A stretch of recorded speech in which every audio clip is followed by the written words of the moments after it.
Option. An option is usually what happens first before you sell a screenplay. If a producer wants to buy your script, they will option it first for 10% of the sale price, and then they own the rights to the script for a limited amount of time, so they can find cast, crew, locations, etc. to make the movie. So for example, say the sale price is $90,000.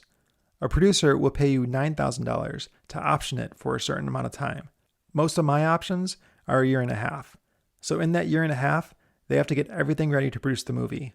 We call this the development stage or pre-production.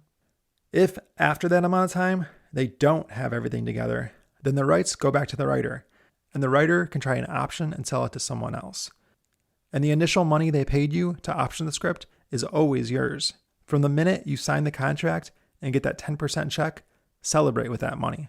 I always go out for a nice fancy dinner on those days. If the producer does get everything ready in that amount of time, then they pay you the other 90% of the money. So if it was a $90,000 sale price, you would get $80,000 once the film goes into production. Buy yourself a really fancy breakfast, lunch, and dinner on those days. Imagine your screenplay done in 2 weeks. It's possible. Take my Write a Movie in 14 Days course, link in the description.